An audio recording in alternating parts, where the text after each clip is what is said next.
Welcome to the Nomad Network, your first stop for complete and comprehensive Chicago Bears football coverage. Dive deep into analyses, updates, and all things Bears. Subscribe to our YouTube channel today and never miss a beat. Thank you in advance for your support. We promise to bring you the best because together we're unstoppable. Go Bears.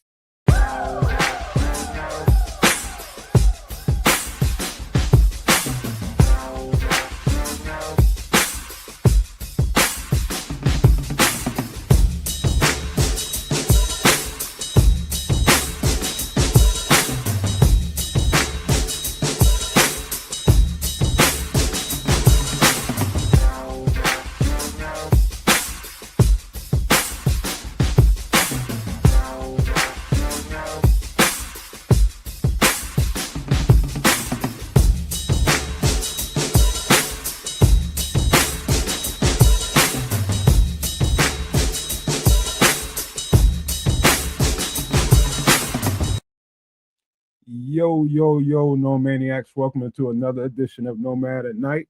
Got the usuals here with us, man. And guess what?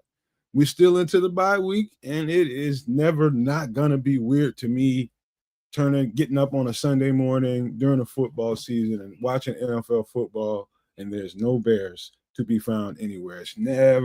It's just abnormal to me all the way around, man. And we still got an entire 8 days until we get another football game, and that's also weird, but I guess it's good for the Bears, man. We had some health issues that we need to get some clarity on, some straightening in other words, but yeah, we got some Bears conversation, man, but we ain't got no real agenda tonight, man. We came here to kick it like we normally do, have a good time with the No Maniacs, Super No Maniacs, and everybody else, man. Just have a good time.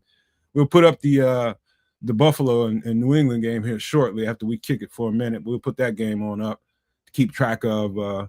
But yeah, I got some stuff on my mind, but I'll pass it on to the Canuck, and when they get done, I'll fill you guys in on it. Yo, what it do, y'all? It's Sunday night, Nomad at Night. Welcome in. Thanks for coming through, kicking it with us. Give y'all a little bit of love for showing us love. Starting off with my guy, the Immortal Naj, out there. Sean's in the building with us. What it do, Sean?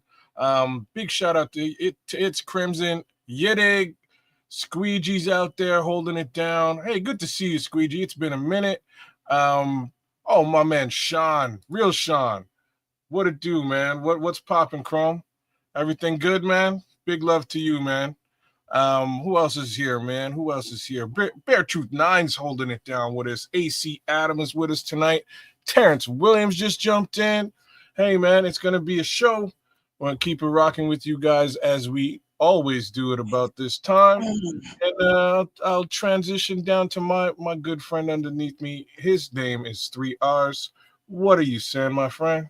What's happening? What up, Nomad kids and all the No Maniacs and Super No Maniacs for you special mofos out there.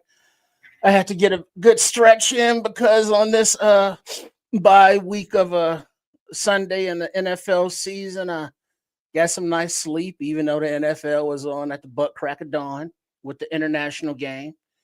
So I had that on, what I mean? Then you get a little nap in during the day and say, I'll watch a little football, no emotional attachments whatsoever. Just kind of like, oh, that was a good game. Oh, that was a blowout. Oh, that team sucks. Ooh, that team would be good to scavenge some players off of. Ooh, this team could use these guys we don't need. Just random thoughts on a random Sunday. Hope you got some apple picking in, for those of you with the females who wants to do all that fall, fun shit. So you got that in on an actual Sunday and didn't miss a game. I know how you do. You didn't tell them that they was on a bye. You was like, I just want to spend my time with you, boo-boo. Knowing damn well that they was on a bye, your football team was. But yeah, it's all good. So you're here Sunday night, Nomad at Night. Just came to hang out for a little something, and, kick it with the fellows Bear fans and such. Hey, thanks, Sex Machine. There, we're just about done our website, man. You're a little late to the dance, but still send a email, Sex Machine, to. Let me find the email right quick for you. Maybe we have some other stuff to you may be able to lay into a little bit, but I'll put the email up nevertheless. Oh, and speaking of websites, Sports Chicago Style, that's where you can find mine. And then for Kids is Cano at Kids of Canuck.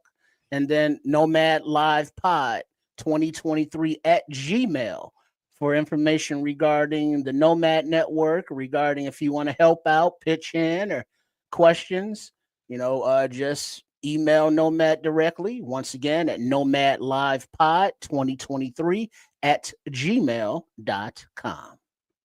Yeah, so yeah, just hit us up, Second Machine. There's always something to be done, man. And anybody that wants to jump in and give a helping hand to what we do over here, we can always use some help. Anybody that's interested in doing podcasts and you want to get out there and give yourself a shout out here in these YouTube streets, man, this is a good place to start. So just letting you know, man, all opportunities are there on the table for everybody. Just hit us up with an email. We'll get back to you as soon as possible. You know what, guys? I seen one of them sex machines on the internet. It was crazy. Yeah, because you can, design it with AI and with so you get the paper, you can get what you need. I'll tell you what, before this turns into some extra Triple R special. Let's how you been, kids, man? How's life been treating you? How's the family? How's your health? Things are okay. Things are all right. Got a good workout in this weekend. Trying to stick to my little regimen. We did arms this week. I did shoulders last week. All last week my shoulders were burning.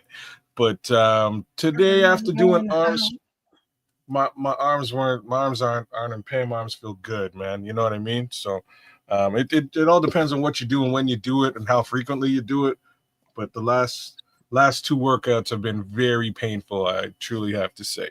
But yeah, this one was nice. Got through it relatively quickly, and my arms feel much better for it.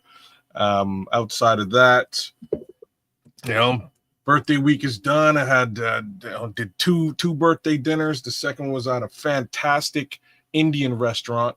I will ask both of you: have you ever had biryani before? And that's really for you, Trip, because I know this brother ain't eating no biryani. Biryani, no. No. And you thought Trips did? No. I was asking Trip. I'm asking, and I thought Trip might. You know what I mean? Well, I was trying to think because I've had the I know you definitely the s'mores, not samosas. That's samosas. Samosas. Yeah, that's not the orange juice and champagne. No. That's samosas. That's mimosas. You got it. So those are mimosas. Samosas are the little yeah, those I've had. Yeah, the thing you said, no, I have not had. Okay, so I'm gonna explain biryani and look it up after. It's AC Adam knows what's up. AC Adam, you know what's cracking. So, and that's how you spell it. BIRYANI. It is smashing, super good, yo. I was kind of surprised, but I've been hearing about it. Things to note, Toronto being just extremely multicultural, you are gonna find Triple R, man. One of these days, brother, you have to come to Toronto and just try out some of the general cuisine that's there, because it's such a melting pot of flavor, right? Just from all angles of the planet Earth, you can find it, and it's there at your fingertips, and generally very well done. So I'm not in Toronto. I'm a little bit further away. This is not a big dish here, but I've been hearing about it from my friends in Toronto. So finally, there's a little restaurant just around the block from me. We all went there, me and a bunch of my friends, and man, basically biryani is this, and I'll try to explain it. It's a bowl of rice, a big old bowl of rice. Mm-hmm. But in there they have you're gonna have some chilies, some peppers, some so it's sort of like chicken fried rice, if you will. There's vegetables sort of mixed into the rice, but the over and above, you're gonna get either beef, like AC Adam was saying, mutton, lamb, which is what I had this time around, chicken, and they will cook that up, whether it's curry or tandoori or some sort of way. Mash that up into your bowl, throw an egg on the side,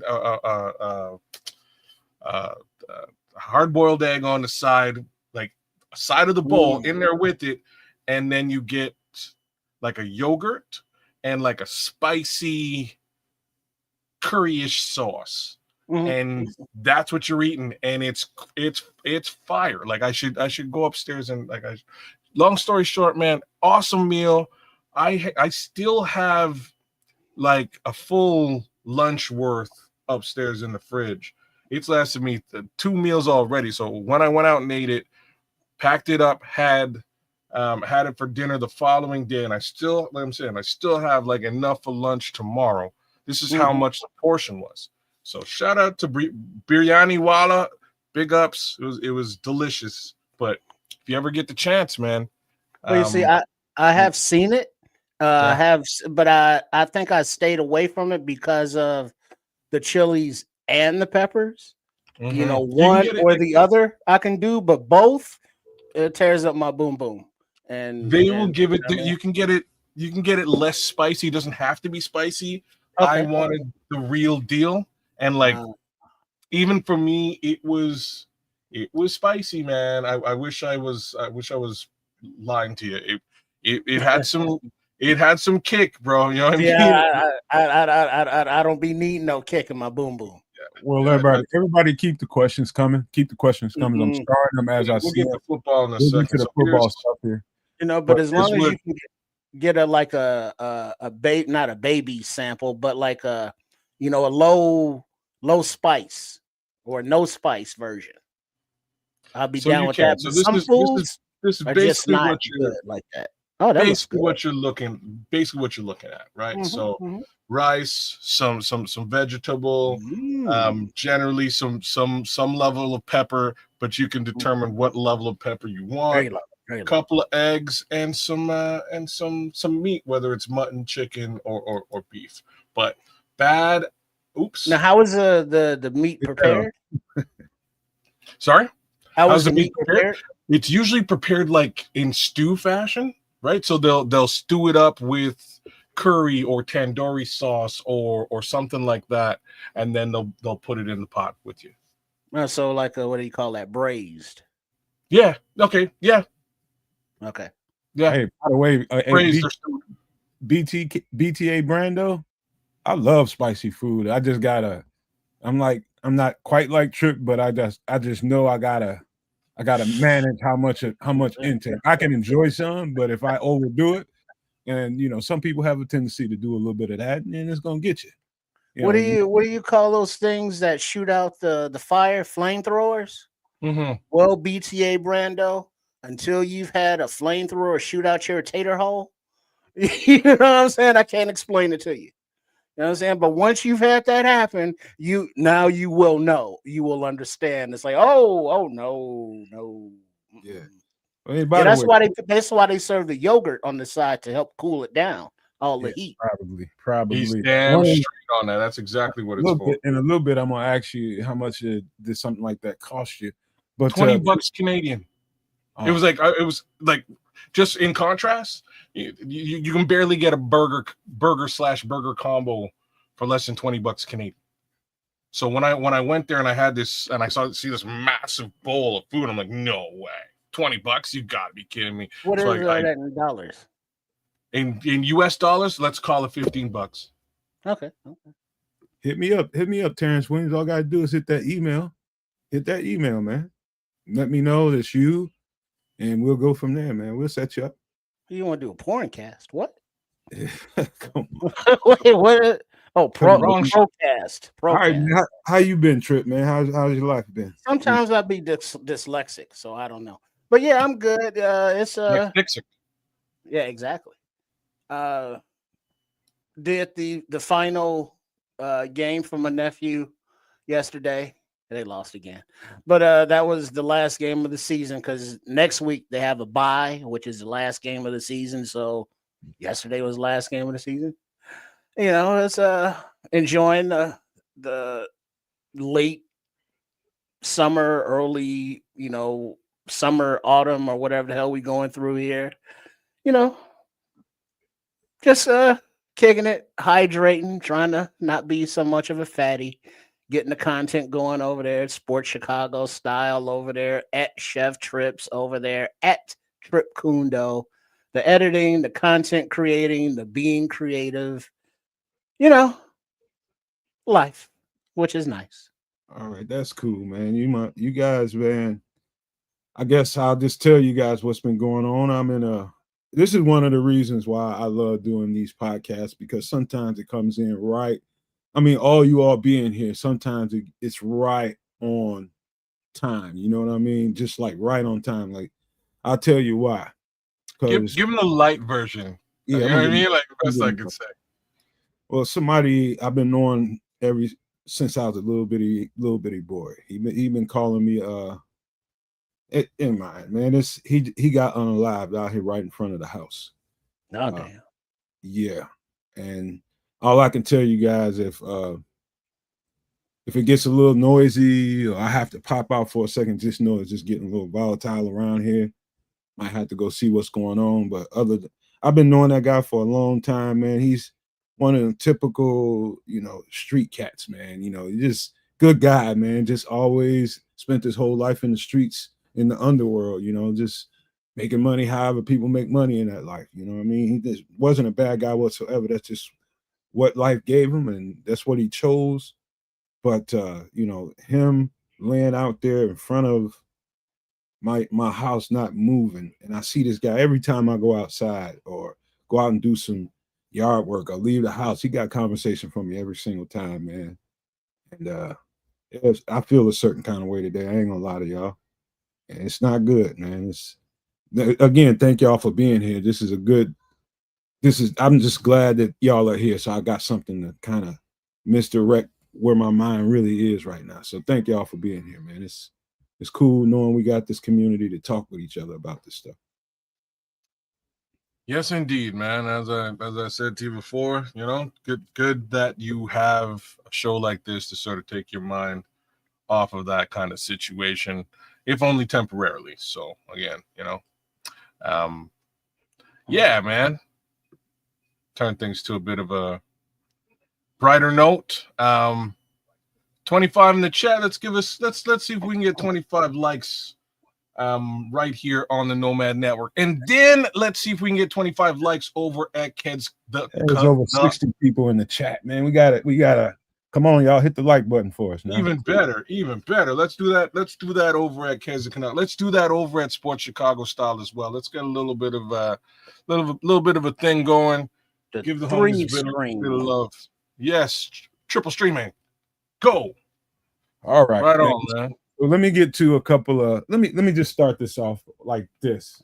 So I'll put up the Buffalo game here in a minute after we get through talking a little bit about. Before you do though, you realize it's me versus you, Superflex right now, head to head. I had no freaking idea.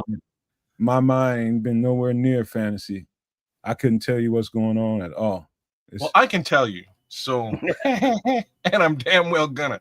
So you must be winning. You know I am. You know that's how it works out. Just happens to be that way. But to start things out, I was a 30 point dog coming into the day, and I didn't know what to do. I was a little bit worried. I probably should have got myself a little bit of Ja'Cory Krosky merit love. I didn't. I did go and get myself some Rashad White love, which was great. Wish that I also got myself some Rico Dowdle love, which would have been better. Big games for all three of those guys. But you were listed at pulling in 160 plus points, and somehow you only have 137. But here's the but. You got Josh Allen ready to rock and roll right now. He's playing as we speak. You got 2 points with Josh, projected 17. God only knows he will probably put up 24 to 30 points. Mind you, I'm leading at 160 to 137. So you need 30 points. Mind you, I also have Travis Kelce and the Kansas City Chiefs defense to play on Monday night. So you need a 40-odd point banger out of the homie Josh Allen. Just know, kids, I don't give no shit right now. Fully understood. I'm just trying to lighten your spirits, man, as well as throw you under the bus in the process. The latter is fun for me. You know, that's what's hard about like fantasy and not only Superflex, but any of those games in general, when real life jumps up and gets in the way, and it's like all these distractions and entertainment things fall by the wayside, and we couldn't give two shits about them, because our mind and emotions are, in reality. But just keep your head up. What you can do is done, and what's done is done. But for you Superflex people, that's the show that Kids does over there with the fantasy football. So if you're into that thing, be a part of it. Even though Immortal, aka Nod, says that you're full of shit with your projections, but he's still down with you anyway. Yeah. Hey, man, I do what I can. To be honest, Naj has already taken advantage of many of my projections, full of shit or not. I've watched him do it. You know what I mean? That being said, Naj is having himself a pretty good foray in the league thus far. So shout out to the immortal Naj who's out there in the chat. But yeah, man, it's solid things. If you're a fantasy football guy, by all means, come check me out on Tuesday at 6 Central, 7 Eastern, and we'll do the fantasy football thing, get you prepared for next week. Week 6. That'll be something. Well, let's get to what people came here to talk about, and that's the Chicago Bears. We got trade stuff we'll discuss here in a few. But first, we getting some healthy guys back. And the first thing, well, let's talk about this first. And the opponent that we have to deal with, that's Washington. I watched that game today, and I can say, or at least some of it. I didn't get to watch the whole game. And, before Jaden Daniels got back, and they still have a couple of guys that probably should be coming back for this week next week against us.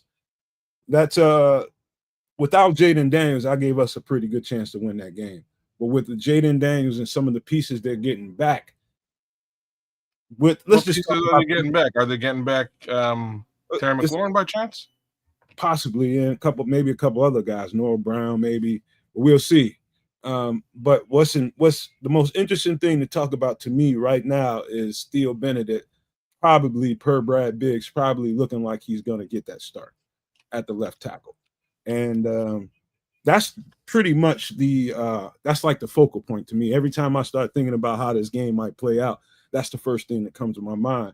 And I want to give good energy to Theo Benedet because obviously he's working his butt off and getting that opportunity. They feel confident in him.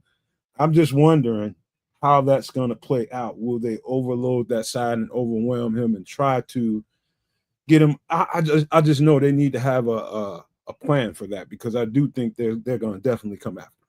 What do you guys think? Chip, you go ahead, man. Yeah, the opposition is definitely going to try to key in on any weak points, and a first-time starter, undrafted guy from last year in Canadian Eagle, he's going to be tested until he's proven. He's proven. So that will be a definite point of emphasis, I think, for tight end and running back chip blocks, just to give them a little assistance where necessary, even though, there's no Max Crosby on the commies, nobody on that level, but whoever they do have, and if he needs that support, they're going to give it to him in the name of Ben Johnson and them. And if they trust him to go out there and was like, hey, we're going to sit Braxton down, then I trust him to do it too. So it's a changing of the guard, if you will, for this new regime. And this is another first in a series of first. First start for the Canadian Eagle. What you got? Let's go. So they have Von Miller. Von Miller might be an older version of himself, but he is still himself. Got to the quarterback today, and I was like, I know they got somebody over there, and I watched a bunch of that game.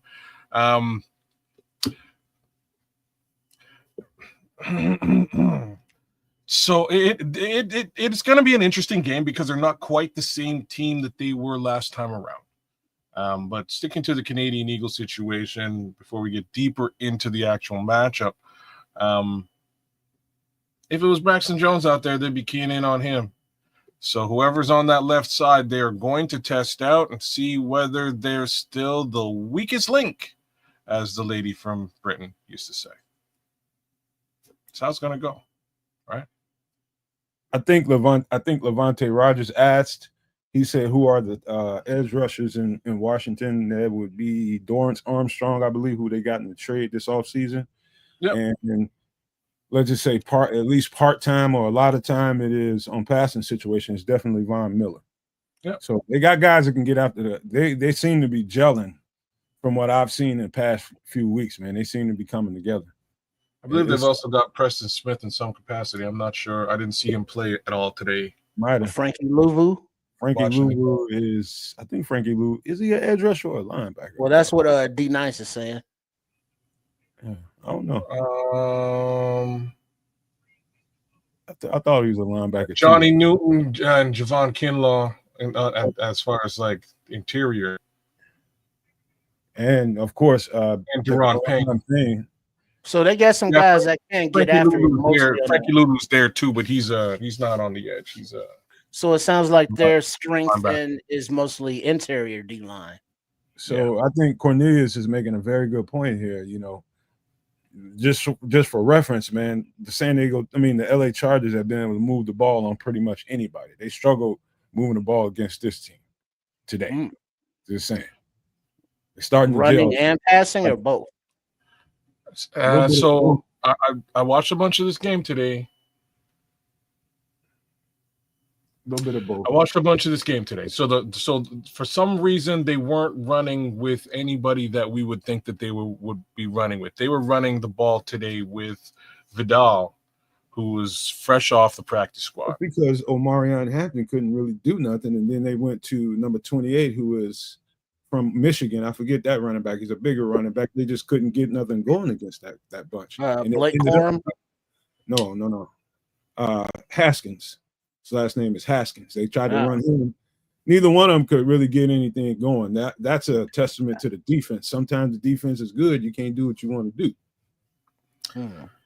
So that being said, just kind of sounds like every game for us as it stands right now anyways.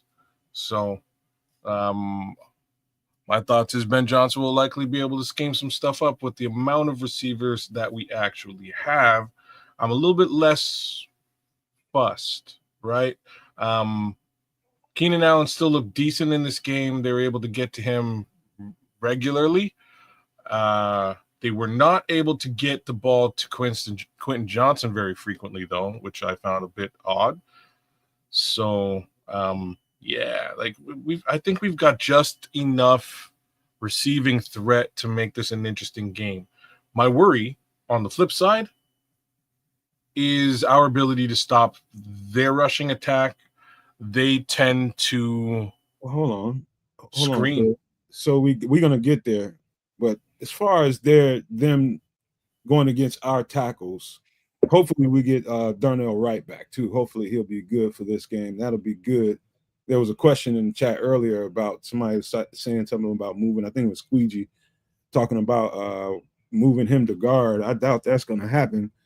Just to keep Ozzy Trapilo out there. I think Ozzy Trapilo becomes now kind of the swing tackle. And, that's going to be the first guy in on the right side if Darnell can't play. But I am definitely concerned about Theo Benedet.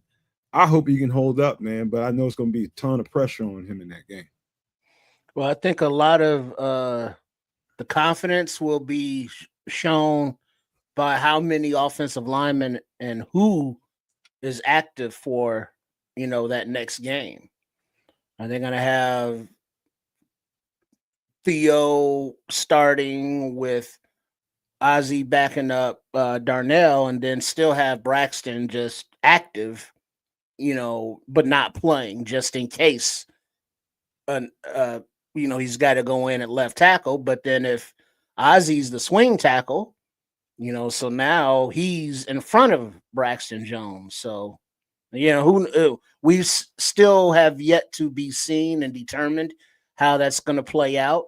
And being that the game is next Monday night, isn't it true that the Bears don't have to reveal injury report until Tuesday for their first one of the week? Wednesday. Okay. It might, yeah, it's Wednesday. I think it's Tuesday. I think It you're right. could be. I could definitely be wrong, but I thought it was always Wednesday. Yeah. Either way, man, Theo Benedet is somebody I definitely wanted to talk about. Yeah, that's gonna be something to see, man. We're gonna see if this is something they can do long term with him, or if it's just something that they are just ready to make the move. There's some stuff with Braxton Jones that I saw on film, man. I thought we talked about it the last time we were here about him not being able to reach his blocks because he just seems like a step slower than I'm used to him seeing. That quickness to get where he needs to go to in the run game was obvious, man. It's just too many times you see DeAndre Swift or whoever it was getting smoked by that linebacker or whoever, the edge rusher, because Braxton couldn't reach him. I think they may be doing this out of necessity because Braxton may not be where he needs to be at. I don't think it has anything to do, in my opinion, with how bad he played or how bad, it's just, I don't think it was that at all. The effectiveness of Braxton Jones. You could see there's something missing there. There's something definitely not the same about Braxton Jones, man. That foot quickness just not there. Well, he seems to have had his I'm more speaking about Ben Johnson. I think Ben Johnson sort of had his fill of Braxton Jones. So we'll and like in my opinion, it's just sort of like a situation where he's been developing over the course of the last few years, and this is where he is. And I think they may feel that Theo Benedet has just sort of started in his development cycle, and maybe they can get a little bit more out of him. So we'll see what it looks like at the end of the day. I have no idea how this is the end results of all this, but I am going to lean towards the thing that we've been sort of suggesting for the better part of this entire off season and season. And like maybe Darnell Wright's worth a couple of snaps at the left. Well, yeah, that's not going to happen till the off season because the entire preseason of 2025, we heard of Darnell Wright getting 0 reps, 0 looks, 0 tries, 0 attempts, 0 anything at left tackle. So, I doubt they just throw him out there during the course of the bye week after Ozzy and Theo have been, bouncing back and forth. But yeah, it's been a sad thing for Braxton Jones because he spent the offseason rehabbing that ankle injury versus, lifting weights and getting stronger and faster for his base, for his anchor, because we all knew that was his issue. But having a bad wheel for an offensive lineman whose specialty is pulling, getting out into space with his speed for his size, all of that is suffering because of the ankle. And this is a contract year, and it's just not a good look with a new coaching staff and scheme. So it's like, yeah, he's not in physical condition to compete 100%. And, NFL, I was going to say ninjas for lease, but not for long, so it's, we may have seen the last of, Jones on the field as a Bear. We'll see. Because all of this is just, let me tell you, I can tell you this for certain. They want this to work out for Theo Benedet we hope that it works out because we don't want to have to keep playing musical chairs with tackles, man. You want that for continuity's sake. You just want them to get a guy, work them into the system, and leave them there. That's what you hope for, to keep everything consistent.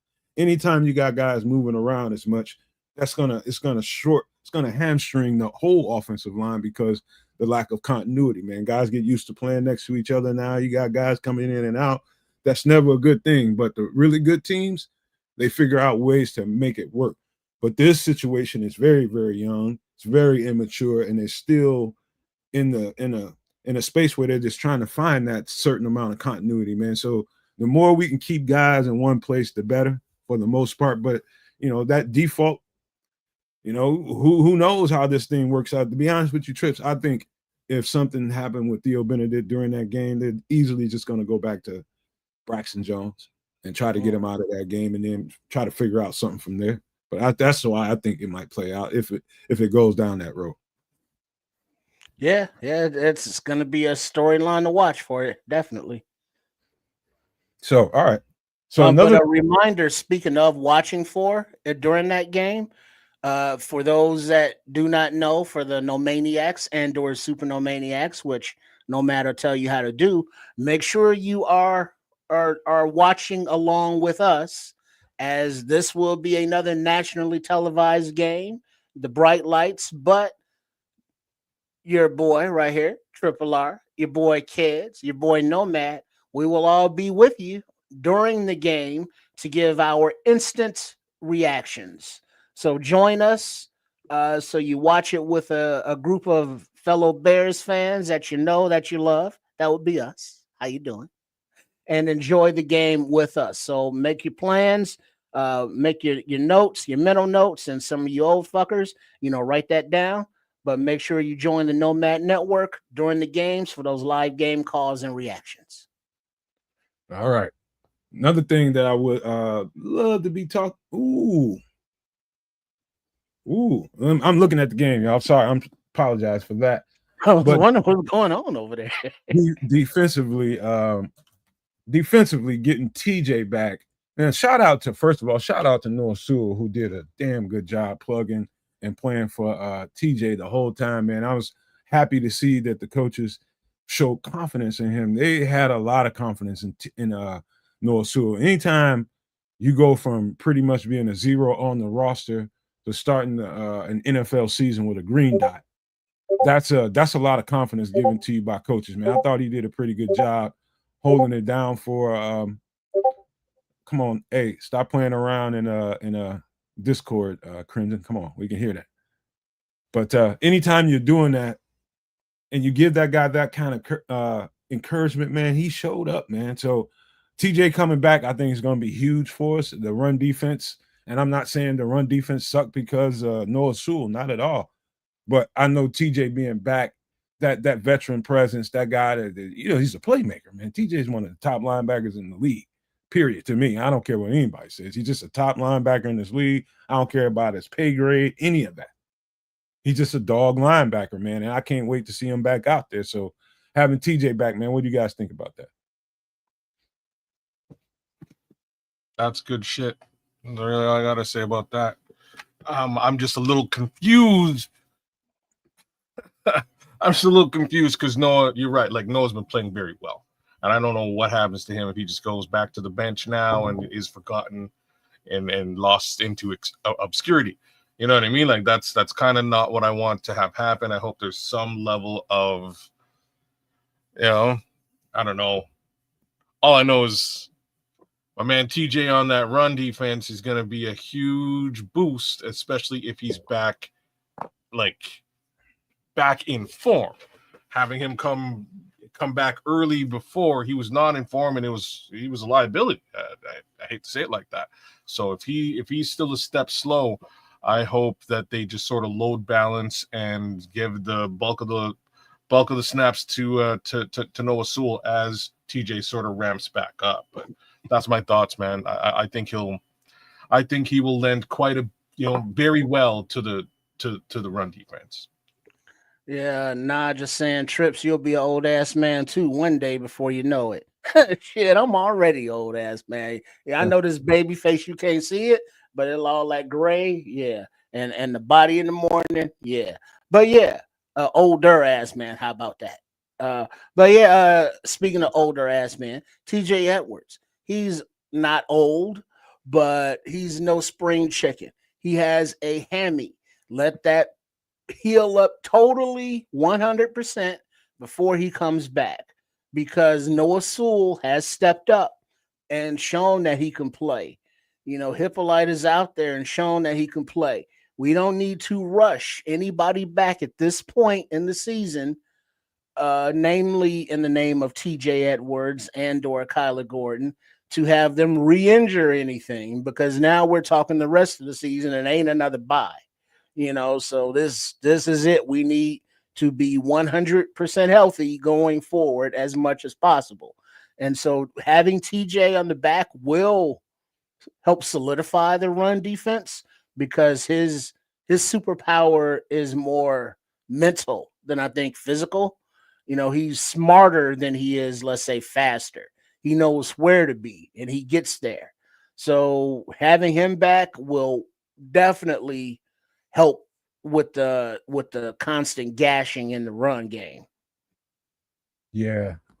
Yeah, TJ, just because of the sheer amount of football, NFL football he's played, it's a big difference between him and Noah Sewell. Noah Sewell's getting pretty much his first real NFL action. He got those in the first 4 weeks. You know, we got to see that in real time, and he adjusted very well. But TJ, you know, just his mental game, you know, just things that he's seen just dozens and dozens of times, man, route combinations, setups, line alignments and stuff like that. Stuff that he knows that I'm sure that he was over on the sideline hipping Noah up to while he was playing for him. You know, that kind of knowledge, real NFL knowledge, that's invaluable right there. So TJ is going to be a big, huge lift to that defense, man. You know, but the key to TJ playing well as Noah Sewell is those D linemen keeping them clean. And you know, you got to slow these guys down so they can come and fill the gaps and do what they're supposed to do. But these running backs are coming out of the backfield full bore, and guys ain't getting off blocks. But you know, those are my thoughts about TJ. Any thoughts about that before we move to Kyler Gordon, kids? Any more about TJ? No, happy that's where we're going next. All right, you go ahead and start if you want to. I don't have anything else to say except for like that. That's all I really got to say. Like straight up, I miss my boy Kyler. When this season started, I think we all had aspirations and dreams as to what Dennis Allen would really do with this particular player. Dennis Allen came in here and he said it immediately. He's like, man, can't wait to kind of get my hands around that kind of talent. And poof, we ain't seen it. Unfortunately, the young man hurt himself. First thing I'm going to say is just some dumb shit. I'll just say some dumb shit first. And it's like, love you, bro. No more flippity flips. Just stay grounded, stay on the ground. You know what I mean? I love all that, but don't do it.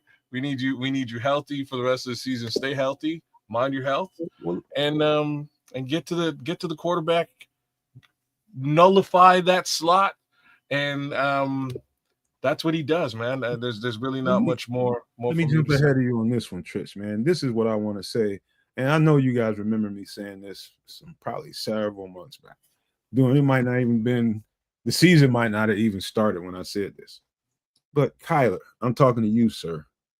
Please cut the extracurricular activities when you make a play. Stop flipping. We need them hamstrings, man. Stop all that, man. Stop all that.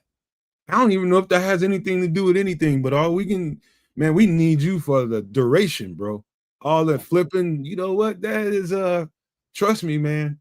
That I ain't gonna say it makes all the difference in the world, but I tend to believe, man. I ain't gonna lie to you, man. Something makes me feel like, and somebody mentioned this to me in the I had this question for me. Asked me, what do you think it is with Kyler? Because since we got him, he's constantly had, soft tissue injuries. Usually, now this is just my college trainer telling me how to get better, and so I don't have those kind of issues. It's how you eat. It's how you eat. And so maybe changing diet and changing preparation when he's at home. Maybe just stay away from some of the quick stuff you like to eat and the junk food that most people like when they're at home and ain't nobody there to police them. Just maybe you got to stay away from that kind of stuff, because the higher levels you go to in football, the more you're going to need everything that you got. You're in the top percentile on the planet of athletes that can play this game, and you need every bit of your ability to be able to be consistent, man. And so people might think, okay, you eat what you want. What's that have to do with your that plays a role in how strong your muscles are and how much they can take a little stress, man. If you eat the right diet, those muscles and those tendons become a little bit stronger because of the certain proteins and minerals that are in vitamins that are in certain foods. Yeah, it makes a difference. I had to have a trainer prove that to me. It happened to me before. So I know you can change your diet and you can get a better performance out of your body. Yeah, like Cornelius is saying, with Kyler's dance background, you would think that he wouldn't have any hamstring problems because he would be, well stretched out and flexible. But it may be a youth thing. He was flexible because he was young, and as he's getting older, he's still not eating the best way, or maybe not doing the extra Pilates and yoga, as he ages. Whatever the case may be, we need him back healthy, because as Kids has pointed out, the propensity for Gordon to get to the quarterback, get home on the blitzes, or get behind the line of scrimmage on the runs from the nickel position, in addition to his coverage from the nickel position, is very valuable when, it's considered. It's like, well, with Nick McCord playing decent at nickel, and Josh Blackwell still, we know he can play decent at nickel, but haven't really seen him there this season. And they shine right with his questionability, put Gordon out at the wide corner to start opposite Tyreek Stevenson, and keep McCord at nickel. With that, improve your secondary to have him out there. But, with the ability that Gordon has to blitz, he's probably more valuable that much closer to the ball. So either way, it's going to be good to have him back on the field. And I don't know if the flipping has anything to do with it, because like watching college football this weekend, it's a lot of like defensive linemen out there flipping nowadays, backflips. Now, I don't know personally what muscle groups are used to do those things, because I don't do them, obviously. But, that just seems to be something that all the athletes be doing nowadays. I don't know. I ain't gonna stop him. Daniel Hardy busted a flip last week too. Yeah. I'm just saying. I'm just saying. I don't want Kyler Gordon hurt anytime soon. We can't afford. You know what I mean? Facts. We just can't afford any more injury attrition in that second. Let me ask you guys a couple questions. Have any one of you guys ever did a flip? Like a no hand? Well, into a pool. I'm talking on a trampoline. So let me highlight something Nas just said. He says, and this ain't got nothing to do with what I'm about to say, but it plays into it. He says, I ruptured an Achilles at 23 and the other at 25. They are time bombs that just happen. And I would say this: if you never did a flip, then you probably, like most people, like the first time I did one, I landed flush on my heels, and I felt the impact on my heels when I landed. Did you go forward or backwards? Backwards. Backwards. Okay. Backwards, I landed on my heel, and then I learned, depending on how long you stay in the air, you can kind of control how you land. But like the first couple of times you do it, when you learn how to do that stuff, I never was no real good flipper or nothing like that. But you can definitely. That's to Naj's point. Yeah, you could definitely you can definitely rupture something if it's just that time for that tendon to rupture. You know what I'm saying? You could. It's dangerous. I don't give a shit who you are and how good an athlete you are. Anyways, I'm with you. At the same time, I just I just want him to come back healthy and be healthy because I want to see what this defensive coordinator has in store with him on the field, because I feel like we are missing something. You know what I'm saying? Like that's part of what I think we're really missing. If he's like, if he's able to dial up some cool stuff with Kyler Gordon at the slot, with Austin Booker back in the fold and TJ Edwards manning the you know the sideline to sideline business, I think we have something a hell of a lot better than what we had these first 4 weeks. I'm just saying. I think it looks a lot different. I think we might actually get some pressure on quarterbacks, maybe. You know, all the pressure to get to the quarterback is really on Javon Dexter and Montez Sweat, and it ain't been working. You know what I mean? So, to put it light. But if we're sort of able to layer on top of that some Kyler Gordon and some Austin Booker, now we're talking about something. Yeah. What is Squeegee said? Hamstrings are affected by so many different parts of the body. He ruptured his L5S1 disc 26 years ago in his back, and his hamstring is still tight. It's like, yeah, you get replacement knee parts, and you can't stretch your leg anymore. You get back issues, you can't stretch your leg like that anymore. So what suffers? The hamstring. Because in order for that to be at its optimal operating, stretchiness, elasticity, you have to stretch it, but you can't do that with other physical ailments. So it suffers, and then your gait suffers, and that leads to all other kind of body issues. So for these young athletes, out there on the field, make sure they're hydrated, make sure the diet is straight, make sure they're doing everything physically possible to keep them at tip-top condition, because the playing clock is ticking. Every play is that much difficult on your body in the long run. So the healthier they are now, the healthier they're going to be in the long run. Also too, man, this is something I always tell some of these younger ones that's out here getting ready to go start playing this kind of ball. Some of the ones that's in school, some of the ones leaving high school now. I always tell them, I was like, man, you got to work your butt off all the time, but you got to repair as hard as you work. Somebody just said something earlier. I think it might have been Naj or somebody talking about the ice tub and the heat and all that stuff. So what the kind of whooping you, like people like me, like receivers, DBs and stuff like that, like we do a lot of high impact stuff on your tendons, your knee joints, a lot of stopping and starting, running. It's just a lot. It's a lot of pressure. And if you haven't prepared well, those things are, like Nas said, time bombs. Absolutely time bombs. And if you ain't repairing as hard as you practice and you work out for whatever you're doing, you can expect something to give. And so I started learning. I'm still not going to I never was going to do ice. I just did heat all the time. I just always heated my stuff up, man, because everything feels better when I heat it. Cold is just too much for me. Depending, like cold tub anyway. But yeah, I hope Kyler comes back, and hopefully the trainers are working with him, in the nutrition department first, but just taking care of yourself when you're not at the facility, man. That's probably gonna help him out a whole lot. Just doing a lot of treatment. Talk to some vets, man. So there's a lot of guys that can, that played a lot of football for a long time, doing the same stuff that he does, never really missed games. Ask them how they did it. It's a lot of guys can give you advice, man. You just got to reach out and ask for the help. But yeah, that guy right there.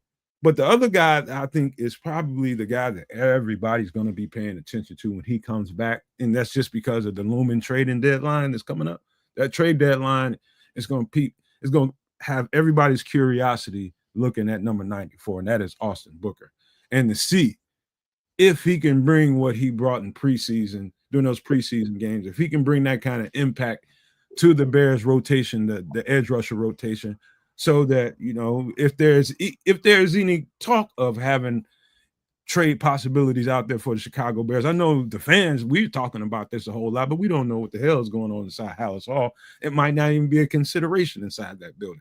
But I think number 94 he can put a whole lot of that stuff to sleep. What do you guys say about that? It's what I've been hoping for God knows how long. I don't know what else to say really, but watch that kid play. He's developed some pass rush moves that he came in with the long arm stab. And a spin. He's developed those two moves into other stuff. He's fast, got motor. He's disruptive, right? I just need to see it all together this season. We saw it in spurts last season. That was his rookie season. He was just getting into being who he is. We saw a whole bunch of it in preseason, and it started to look legitimate. We just need to see it now. That's really where we are. So more power to the kid. I can't wait to see him on the field, really getting some quality snaps. I think he's got about, in my opinion, I think he's got a 3-week audition. Wish it was the whole 7 weeks really. But he's got about a 3-week audition to really solidify himself as the Chicago Bears' premier pass rusher. Because it ain't any of the other guys. And I'm going to say that might be fine. Like, strangely enough, it might be actually super, super cool.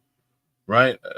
Because if Montez Sweat is getting double teamed and is able to still set the edge on the other side, we're okay, because we can send it as long as Austin Booker's getting through. Same token, if he's getting through and then they can layer on a Kyler here and there, it is a special thing. Now we've got some pressure. We can dial up pressure. Like DA can dial up pressure. And that's kind of what I expected to see from DA. Unfortunately, everybody got hurt. Sucks. But Jason McKee kind of came out and said this is how things went when Lovie Smith came in the building. Everybody all of a sudden had a soft tissue issue because they weren't used to practicing like this with the previous regime. This is a different regime, different expectations, and I think we're about to find out what those expectations really actually look like on the field next Monday. Also, too, kids, before you go, Trips, one thing I will tell you is those coaches, from week to week, they're answering questions about, why is the pass rush lackluster. They look at the tape for that week for about 15 minutes, and then they're on to preparing for the next game in season. With this amount of time that they've had to evaluate everything so far, inside that building, they know what they did and didn't do to get to affect the quarterback as much as they wanted to. They know exactly what to do. They know exactly what they need to do. They know exactly how to go about doing that. And I know that they didn't have time to really get too deep into it because they're too busy preparing from game to game. I would love to. I cannot wait to see what this week or two. It's almost 2 weeks, going on 2 weeks before they play. What it's going to look like when they come back and they had a chance to evaluate how everything is look. Get everybody right, especially with the edge rushers from the interior and the outside edge rushers. Everybody. It's not just the outside guys. You got to get some pressure from the inside too. And it's been hit and miss a little bit the entire season. So I think the evaluation and the time that they've had, this going to be good for us. Like Minister Charles is saying here, he's pretty sure that these multi-million-dollar investments are being advised on how to eat properly and take care of their bodies. Yeah, you think so. And then also, do you think that they would all take it serious? But they don't. I'm sure that the agents have classes on, financial management, on how to eat healthy, how to, exercise healthy, because they want to maximize those investments. But the players actually have to do it, and their bodies have to respond. He may be doing everything right. He just gets pulled muscles. It's like, he Everything can right, do what he needs to do. everything So right at the facility, and then when he get home, he eating honey buns and ice cream and all that other type shit. yeah, so both sides of that coin are flippable. My thoughts really is just around the shift in regime, right? When the regime shifts, the expectations and or potentially, as we've found out, the intensity of practice may change. And what we found out and what we all heard was that these were some of the most intense practices that the beat writers had ever seen, or at least had seen in a very long time in Chicago. And Some say, oh, to an already intense football player, kids, Kyler yeah, has got to be the most intense football player that we have on the team. well, I mean, he's all action, bro. who would be number two? Booker. I was gonna say like 2 and 3 might be TJ Walker and then Booker. I would also have to layer Kevin Byard into that mix as well. But those four guys are very intense. Well, yeah. And last season, Kwani B, but not so much this year. A little bit less. He's still intense, but you definitely he's trying to be a little bit more careful. He's using his head a little bit. Yeah, he smacked up with his head there last week too. I was a little bit worried, but he walked away and it was fine. But that's sort of where I'm going with all this, with the change in regime. So we have some evidence that things did become more intense. The Dolphins were crying, and these guys are crazy physical, and we see what they look like on a Sunday versus how we played them that Sunday. So my simple worry was that even with respect to that regime change, that would also likely have implemented a change in medical staff too. If the medical staff then also changes, then potentially that advisement might also be different, right? What they're telling these guys to eat and how to prepare themselves might have also shifted too. So just sort of looking at the regime as a whole thing and understanding that right away we were stricken with a bunch of injury early into this season, which everybody I'm sure found odd. I found it a little bit less odd because I think it was straight up just due to the intensity of these practices. Mind you, I think that practice intensity was a good thing. And yeah, I agree that it's a good thing. You toughen them up a little bit, and they got dinged up. And guess what? They're gonna get dinged up anyway. It's a physical game, and it will be good to get Booker back, but it's still him alone is still not enough from what we've seen for this team's pass rush. Because without Booker out there, the quarterback pressure is almost anemic. Sweat is almost there at times, but gets home less than often. There's more pressure from the interior, a little bit more with Big Dex, but it's not there yet. Booker, he was getting home. And when he's not on the field or he's not available, ain't nobody else to do it. So we need still another guy that can get home. And do you put him on the field at the same time and just be a monster rush, or do you alternate them so you always got some constant pressure going? Whatever the case may be, we need Booker back +1. So him coming back will be a definite boost, but I don't think it's enough. I will say this. I see Montez. I know a lot of people go, hey, what's up with Montez Sweat? And I said this on the short, and I say it again.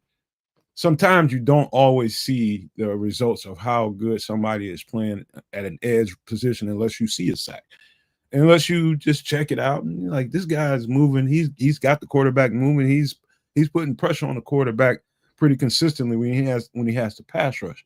But that's only certain downs and distances when he gets a chance to just pin his ears back and cut loose. Other times it's him being a force and stopping the run. So it's about, again, man, you have to earn the right to rush the passer. Like you gotta do what you gotta do on first and second down in order for you to get in those positions so that you can see some of the sacks that you want to see. And so I just say the defense has to do a better job overall of putting themselves in better positions so those guys can pin their ears back and get after the quarterback like they want to. So that's why I mean, that's what I mean by you got to earn that, man. You can't, those guys are not getting off the field consistent enough on, on third downs, and sometimes, man, these first few games, man, they're on that field way too much at times. I'll just say that. Yeah, I have something to say, and I don't want to say it at all, man. But I have I'm just gonna say he needs to pick up his play statistically. I'm just gonna say it out loud. There's an out in his contract next season. That's all I gotta say there. All right, so let's get to some possibilities in this upcoming trade deadline. And again, let's just start with the edge rusher and work our way on back, man.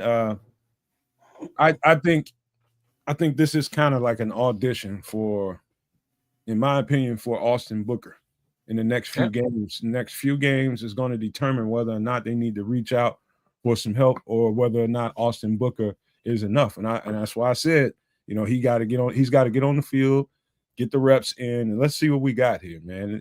Under this new system. I mean, I do think it should fit him a little bit better. You know what I mean? Because this, you put Austin Booker in the game, of course you got to do certain stuff like stop the run and set the edge. But when it's time to, can you get home when it's those money downs? And that's what they're going to pay close attention to. Because let's just say, for instance, if we win, let's say 3 out of the next 4 games, and we come trade deadline, and we got a winning record, and it's starting to tick up. Now they're in a situation where, okay, do we take a big swing here, or we just keep working with what we have? And that's just a conundrum they're gonna have to deal with in Hallis Hall. But outside Hallis Hall, while we talk about this stuff on the podcast, to me, that's why I think you should pay attention to the amount of reps he gets and what does he do when he gets those reps? Does he make hay with it? Does he shut down all that talk about having to make that trade at the trade deadline?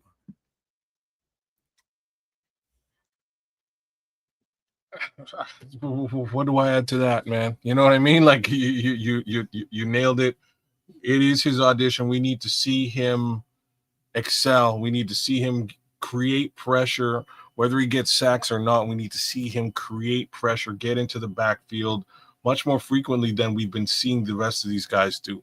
That's really what we need to see. We need to see him his snap count increase.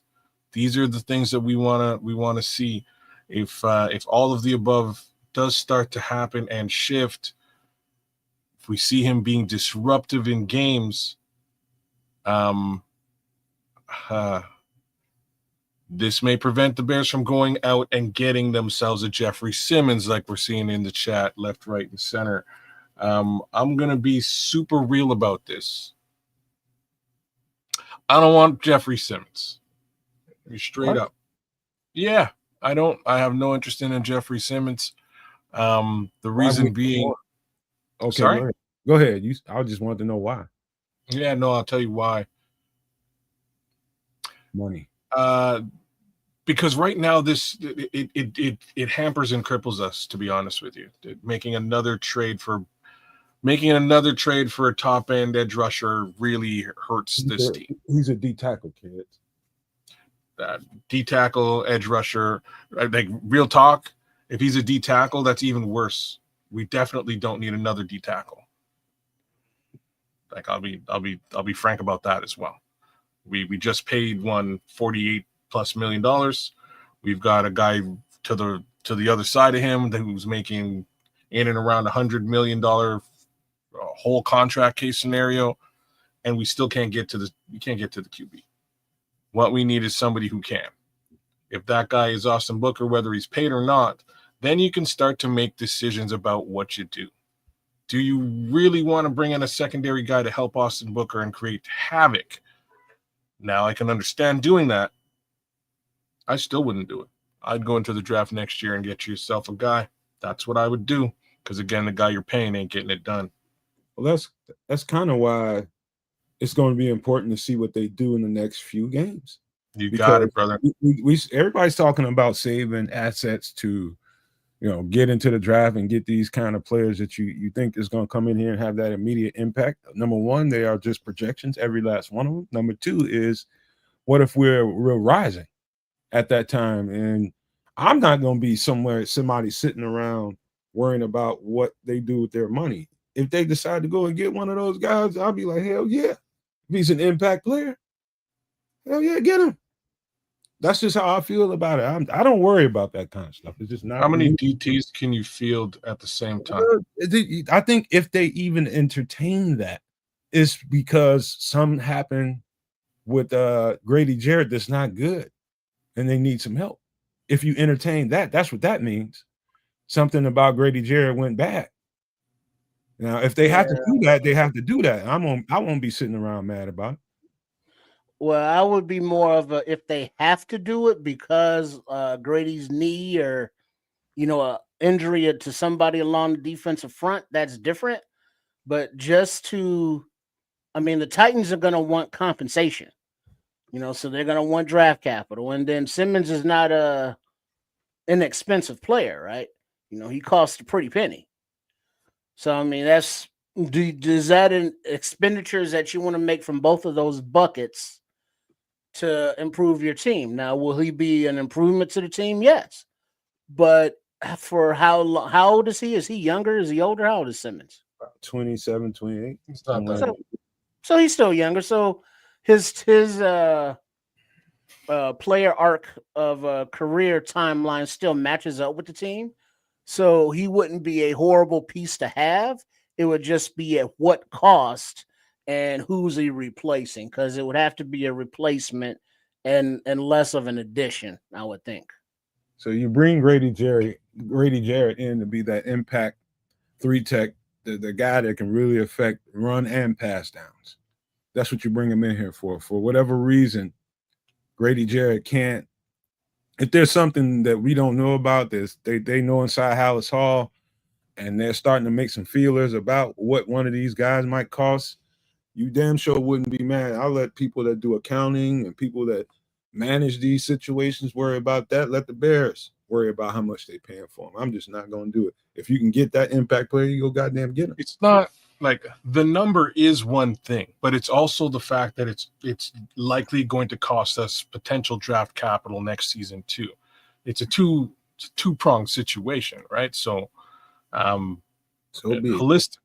You know what I mean? Altogether, if you like, and imagine you still can't get to the quarterback. I'm just gonna put that out there. If you still can't, well, you know what I'm saying? If you still can't get to the quarterback, you've got 50 million plus tied up in Grady Jarrett. You've now got, let's just throw a number out there, another 60 million tied up in Jeffrey Simmons, 100 million tied up in Montez Sweat. What did you do? And now you have a problem getting somebody in the draft that might be able to fill those roles in a cost-effective manner next season. That's where my head is. Like, I don't want to. It's one of those things where you're biting your nose off, cutting your nose off to spite your face, and I think there's this aspect of it too. I've seen teams many times get into a draft asset conundrum. Like, I remember the Rams a few years ago went all out and they won it. They went all out. They had to get rid of everybody after that, but they did. They went to the dance and they won the dance. You're right. And look how fast they've recovered. They haven't recovered at all. They have, bro. Yeah, they have. No. In fact, yes, they have, bro.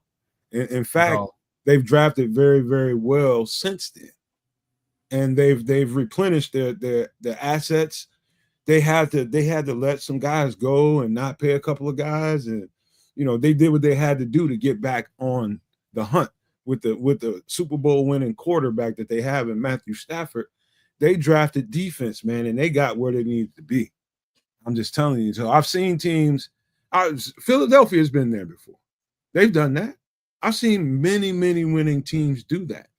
Get a little bit over their skis on the salary cap and losing some assets in the draft compensation part of it. And, and I've seen them. I think I'm just saying this, Kaz, and this is just my logic to it. I just want to see teams with that opportunity to win do everything they can and don't worry about the price right now. Don't worry about it. Just take care of what you got to take care of. If you're winning right now, if you feel like you got a chance, do the fuck you got to do to get what you need to win it. That's just how I feel about it. And people, I know what you mean. I'm asking you a very important question. Do you feel that this is a Super Bowl caliber team right now? I will not be able to answer that question until the next 3 to 4 weeks. I will not. That's a wait and see thing. I cannot say that this is a Super Bowl winning team right now or not. I ain't seen enough football between them. I'm sorry. I do not believe that this team is a Super Bowl caliber football team in its present state. It's only been. I don't believe that. I love this team. I'm just telling you what I'm seeing. Did you think that the Washington Commanders were a Super Bowl caliber team last year at week 4? No, nobody did. That's why I say they haven't played enough football yet. Nobody knows until you play enough football what you actually have. The real talk, like the reality of that of the point you're making is that they didn't go to the Super Bowl. Well, it was damn close. They went to the playoffs. They didn't cripple themselves to do it, game, bro. Huh? They went to the NFC Championship game. They went to the NFC Championship game, but they didn't cripple themselves to do it. And that's the important factor that I'm trying to. I would just say this, kid, and this is just pure football player mindset that I'm speaking to right now. I'm just going to speak to you from that sense. Number one, when you come into training camp and you get finished with training camp and you go into the season, you got a chance. I'm talking about as a player. You feel like you got what you got, and you feel good about what you got. And then you go into the season, and whether you're off to a fast start or whether it's a little rocky, it's a little choppy like us, and then you start seeing some games, right? There's entirely too much work put into one freaking season for a player to accept that, okay, the front office don't want to do what they got to do to put us over the top. Once they start feeling confident in what they can do, and you start seeing production out there, and you feel, I'm talking about you from a general manager standpoint where you like to sit. I'm talking about from a player standpoint. We're starting to see this shit's starting to come together. Now I need my front office to do what they need to do to help get us over the top. And if that is going to get an impact player, I don't want to hear no shit about how much it's going to cost. The real dog ass teams, they do what the fuck they need to do. And I'm just talking to you from a football player perspective. There's too much work that goes into a season to have a GM just, hamstring you because he wants to be a tight ass. Well, the GM is hamstringing them as we speak. Like so. Who's saying it here in the chat? Oh, it's BT9. So Rare Truth 9, he's busting my ass over this in the chat, and mad love to you, brother. You know what I mean? We're always cool. He's saying, but kids, we're on the second year of Clutch Williams contract. We got a solid roster, but don't have a left tackle or an edge to change games. Oh, or a running back. You notice that Poles really ain't sweating it. He hasn't been like, you know what I mean? Like he hasn't gone and got himself that running back. And there's been a bunch of backs that he could have got. He hasn't gone and got himself that edge. There's a bunch of edges. What he's thinking. Then they could be just waiting, kids. This is what I'm trying to. That's exactly what I'm trying to say. I think that they're just being patient, and they want to, as I said last week, they want to walk down the hill and bang all the cows instead of running down the hill and banging one. This is the difference, in my opinion, between a dynasty and potentially a one-off. That's the way that I'm looking at this thing. And like, I hear what everybody's saying. If you're saying this is prime Caleb Williams contract time. Next year is just as prime. We're still in that same situation. You give it a couple of months. You don't have to get rid of the capital for a guy that you may or may not trust or may not fit the bill. People are going to be off contract, and free agency comes around the corner just like it always does every single year. Just have to be a little, like, at this point in the season, I'm just being patient now because I don't see Ryan Poles really going out there and looking to make moves. Like, ignoring the running back position to me is super weird to me, but I think he's just feeling it all out because that's just where my head is. Kids, I'm just being honest with you. Like the cycle of a football season, when I say anything can happen and any team can get hot at the right time and hit that stride and momentum's going their way, and all we need is this to really, really put us in a dominant spot. I mean that. It's really just momentum and the work that goes into it. I just think, most people, and I'm not faulting anybody, I'm saying that most people that sit here on and occasionally watch football just as a recreation, a lot of them don't know what goes into that season.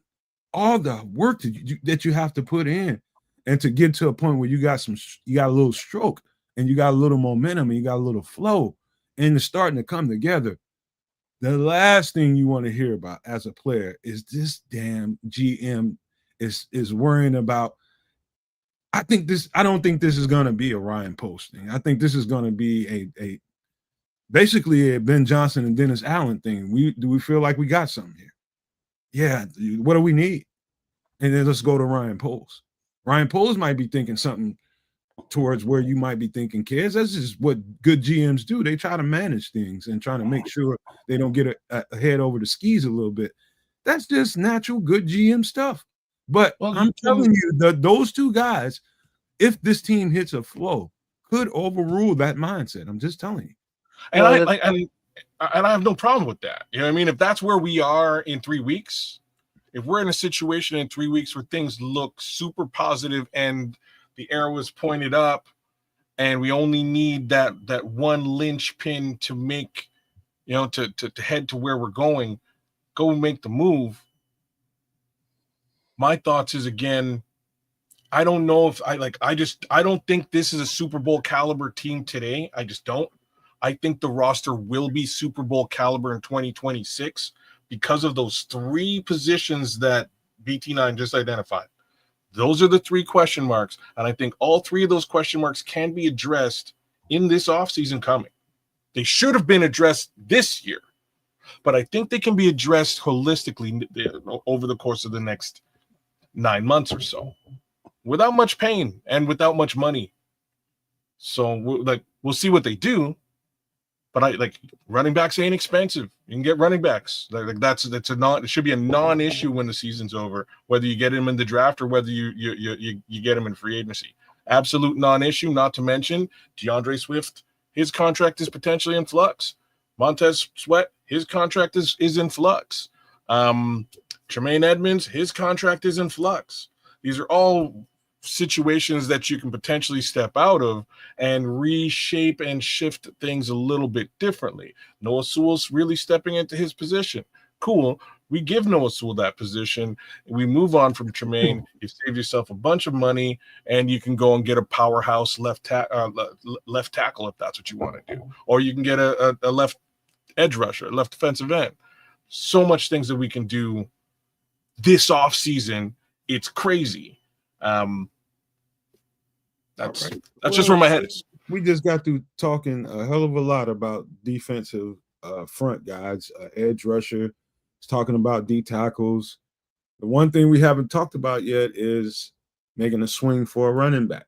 And there's some guys out there that might be possibilities for us. And I'll just leave it there before I eat all the meat off the bone and give it to you guys and see what you guys think about that. Y'all still being tight about it? You go, Trip. Yeah, because I didn't get a chance to even talk the last time. My bad. But no, it's my bad. That's why I'm throwing it down. What you want to talk about? You want to talk about the edge? No, it's the same shit. I mean, it's all that, you have that player mentality of, this is the season, balls to the wall, let's go all in and win it. Whereas other people with a more bigger view of a long-term thing, it's like, all right, you got a spreadsheet of salaries for the salary cap. You got a limited amount of resources for your draft picks. And the good teams that you mentioned, have a offensive line full of number one draft picks. It takes time to acquire all those, whether they be through trade or through drafts. And if they're through drafts, you can't trade away your draft picks, during the trading deadline to bring in veteran guys. You gotta, use those. You can't, eat up your salary cap to go all in when I think it was just last week a reporter asked Ben Johnson, are you a outside zone scheme team for the run or inside zone scheme? And he was like, fuck if I know. Because they don't have the personnel to do either very well. Trip, So I gotta put you on pause just to give a big love. I gotta give big love to Foster, because Foster went out of his way to give us big love on all three triple streams, and you gotta give Foster some props for actually making it to all three. By all means, y'all, hit up all three. Sports Chicago style, Ked's a Canuck, and right here on the Nomad Network. Give us all a little bit of give us a like, share, subscribe. We would appreciate the hell out of it. Floor is yours. I apologize. Shout out to Foster. No worries. Yeah, motherfucking Foster, Uncle Fucker. You know what I mean? Good looking. But just before you finish, I think it's important. Super Nomaniac Levante Rogers just got through saying, you leave all this, managing Bears money and accounting, all that shit to the people that get paid to do it. In my opinion, you're right, Levante. And I'm gonna add this comment to it. This is the most important thing that could be said in this conversation, Trips. When Ben Johnson, this is Levante Rogers, when Ben Johnson said he wants to win, what makes y'all think he said next year? Well, what there's the meaning of what you hear and how you define win. Winning to what Nomad is referring to is winning the Super Bowl. Winning to what Ben Johnson is saying is winning the next game and then the game after that. What Ryan Poles said at the beginning of the season was compete for the North. None of them said, actually just win it now. This is a Super Bowl competing team. It's all striving for, taking the North or for getting to the playoffs and the Super Bowl. So, yes, they want to win, but we can see a team that is learning a new scheme on both sides of the ball. Nobody is playing fast. Everybody's still thinking. And until they are comfortable with the scheme on both sides of the ball, they're not going to play fast. And they're not going to play as fast once they get the personnel that fit Dennis Allen's scheme and Ben Johnson's schemes, because all the high-priced contract guys that Kids mentioned, Tremaine Edwards, Montez Sweat, DJ Moore, were all signed and extended under the Flus regime. So they fit that regime more so than they do this one. Whereas now, these coaches are working with what they have. But what they have is not necessarily what they want or what they need. So until they get what they want and what they need, they're going to keep working with what they have and getting the best out of it as possible. So right now, I don't think this team is ready to go into the all-in phase and push all your cap money and all your draft picks to the center of the table, because they're still learning. Cooking with the leftovers. Well, we was specific. The specific thing we were talking about is running back, and I know how y'all guys. I know. But that's what part of what I mean, because the running backs are available are more of the veterans. You just went older.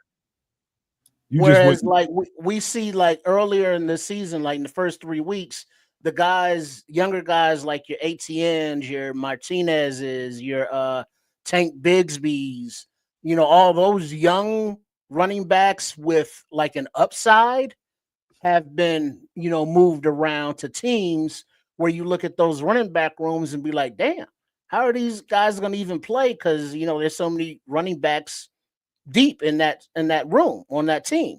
Whereas to Kids' point, Ryan Poles ain't brought in a motherfucker at running back, for a look-see or a tryout. Not one. So it's like we don't know. It's like Roshan Johnson special teams. Manungai just now getting a few reps. Swift, he's good outside of the tackle, not inside. DJ Moore running the ball, who the hell knows what that's all about. But we don't have a bell cow running back to tote the rock, 20, 30 times if necessary. We don't know if we're outside zone team or inside zone team. So there's more questions we need to answer and players we need to acquire before putting those Super Bowl expectations on. All right, hold on. Scrolls, damn well you meant exactly what you said with your trifling ass. You meant it. What Rand Barron say? No, don't worry about it. We are not repeating it. That being said, Trip, you nailed it, dog. You know what I mean? Like, if just the sheer breadth of running back humanity that was available up for grabs a couple of weeks ago. You know what I mean? And nobody's showed up here at all for a tryout or a walkthrough even. I find it a little bit odd. Mind you, the flip side of all this is just that they are not expensive. You know what I mean? Like, at the end of the day, we all know how I'm going to use the word nerfed as opposed to disrespected. But, nerfed the pay scale for the running backs out there has become. It's not like, like Ricky Williams or Walter Payton or any of these guys back in the days. I'm not saying they got big money, but at least they got bigger contracts and much more respect. You can get a running back in free agency like it ain't no thing, and it won't cost you big money. So they may just be waiting for that. Here's the deal, fellas. Let's get down to the nitty-gritty. At this point, there's serious talk, and I'm one of those people who feel like this could be a move for us to make. If there's a team out there that's really, really struggling and doesn't see the light of day, and this is probably a tear down situation, and there's a running back out there in a trade possibility. We could be talking about anybody from Alvin Kamara. We could be talking about I think Squeegee or Bear Truth 9 just said, Travis Etienne. There's several opportunities out there the Bears could entertain.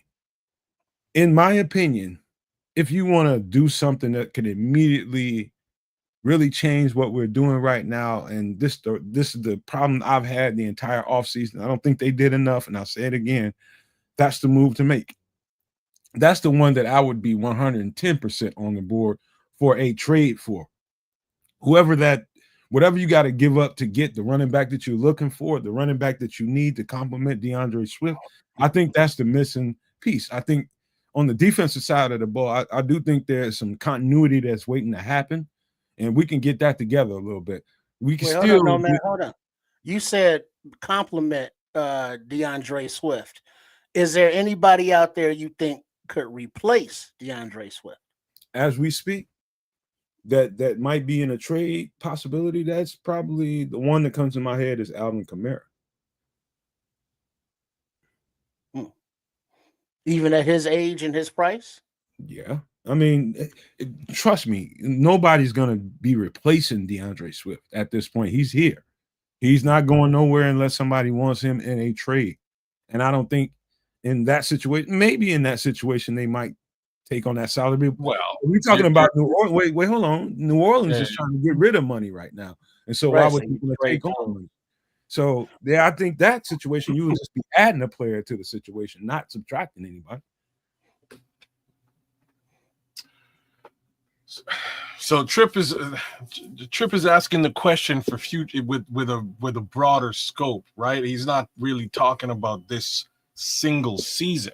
He's thinking about, if you're gonna spend the resources, is he that caliber player that you can move away from DeAndre Swift next season and be fine, especially if you're gonna spend capital to do so. So I am I wrong, Trip?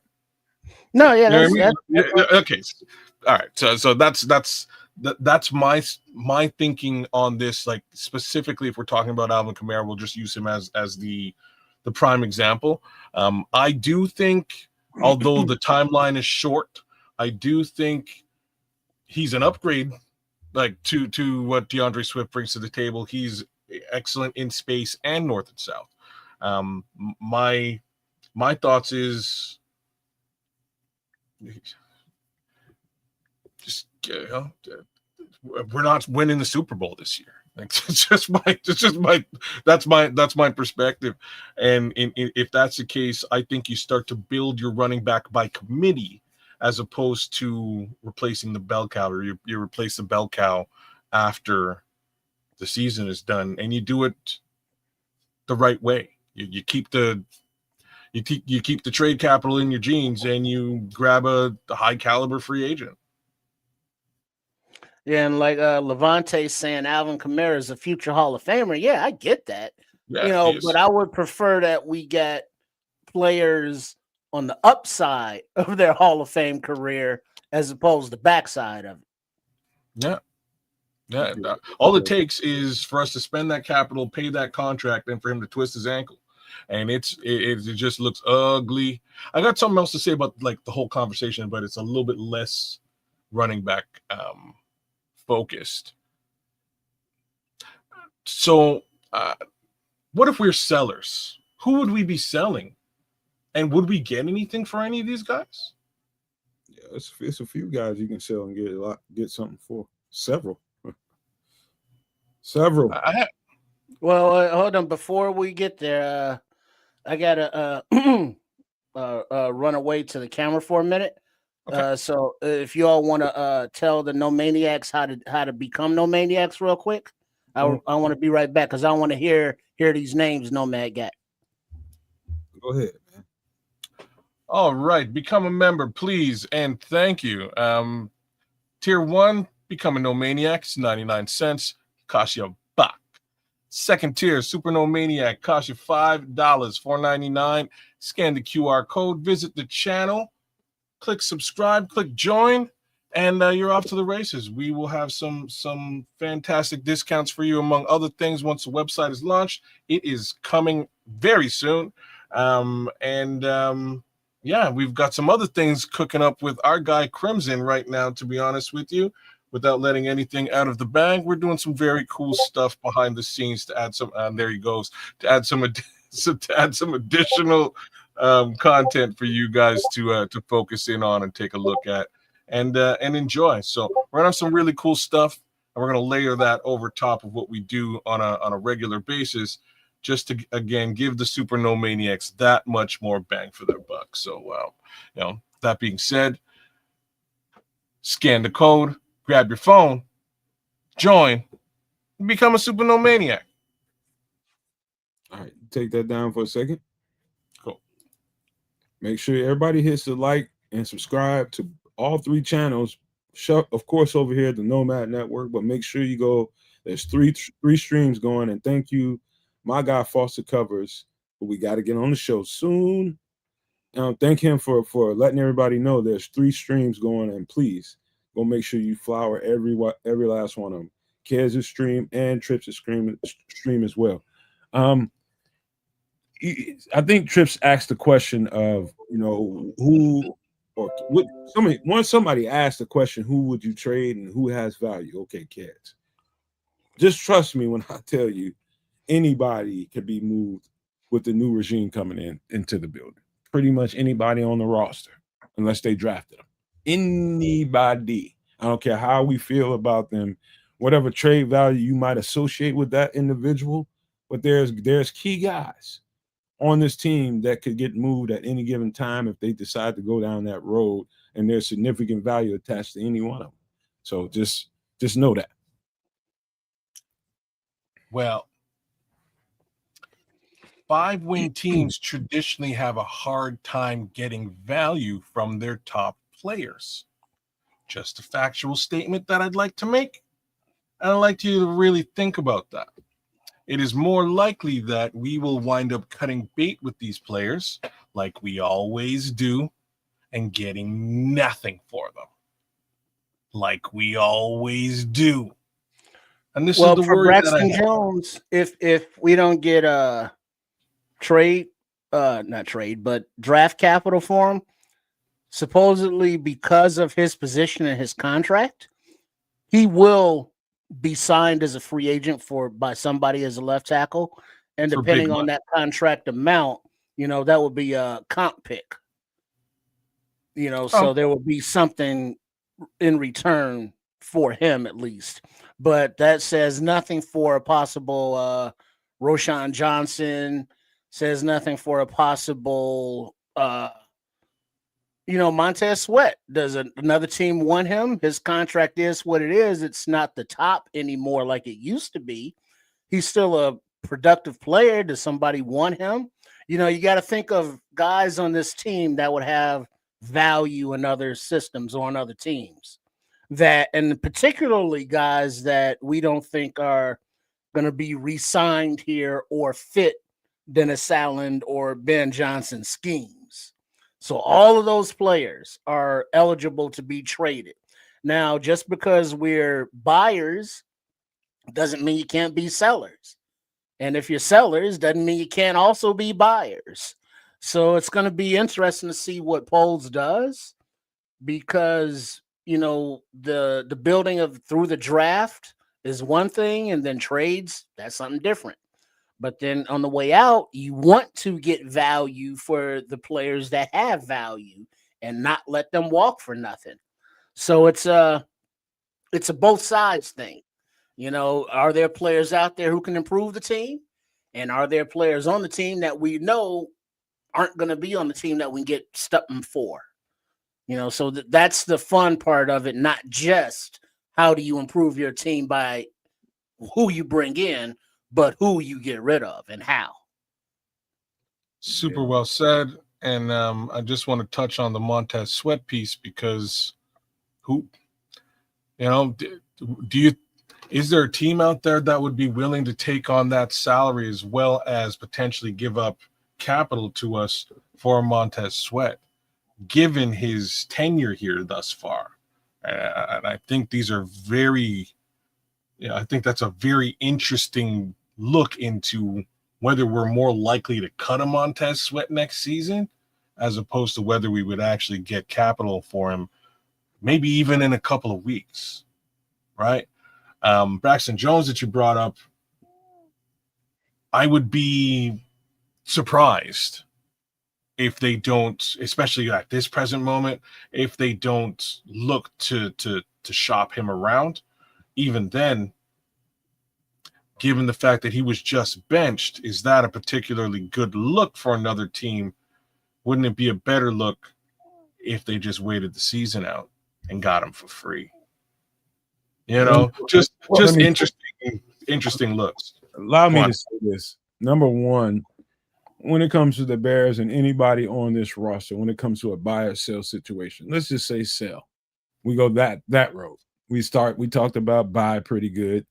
When it comes to the sell department, I think the most important thing in a sell situation is who picks up the phone or who is receiving that call.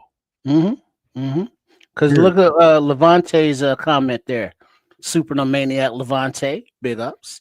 Let's not do the buy-sell thing in a way that we are measuring losses against gains. The trade deadline is used to add talent most of the time, which is true. But if you are a team that's selling, let's say Braxton Jones or whoever, that you're not going to get value for as an asset, you trade them.